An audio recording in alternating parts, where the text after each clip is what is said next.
17:18, ang tao na sayon nga, apan wa gihapon maminaw, dili sila maluwas. Wala. Mao bitaw Ezekiel kapitulo 3, versikulo 17 ngadto sa 20 para sa mga Katoliko nga mga badlungon. Kay dili ba kung pwede nga dahil kasiguruhan nga malangit siya kung badlungon siya. Kinahanglan matalungon niya ang kinabuhi. Kaya wala may makasuog sa langit na naay gamay na sala. Pinadayon 21:27. Mao ganiingon ang Dios pinaagi ni propeta Ezekiel tao, gihimo ko ikaw pagpahimat ko nini nagduka, naunta paminaw siya tagod sa may rally, kaya magpabilin sa maluga-luga, mamatay siya kung ikaw ang paninggan mo sa iyong kamatayan.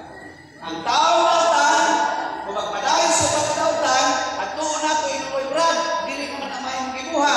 Kung hindi magdaga, mamatay sila, nawa maminaw na nato, wala kikailangan sa iyang kamatayon. Apan, kung siya naghibog nautan, nawa ato mahimang nuwi, mamatay siya, o kita ang siipin ang paninggan sa Diyos sa kamatayon ng mga tao.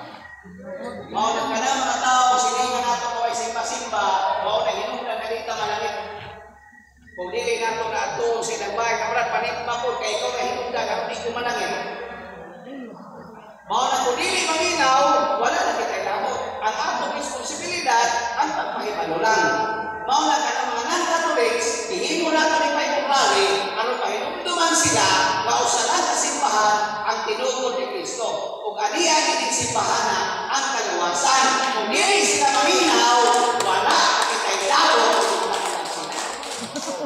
Basta kagihimo na nato ang Paiporali. Kaya wala man eh, sa una, hinumilog na.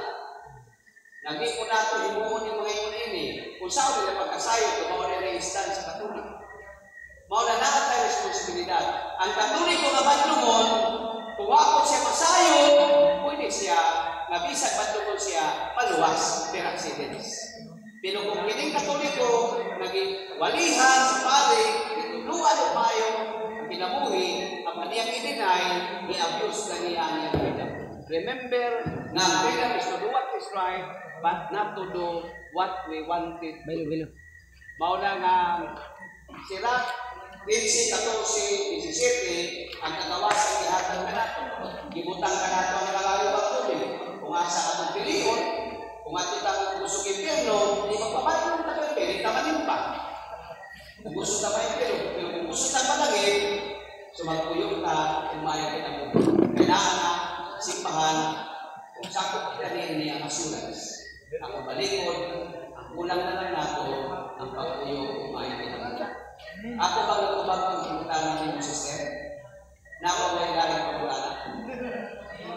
Balik, man.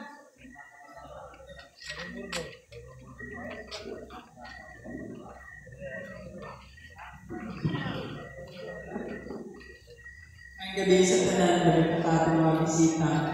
Ako po ang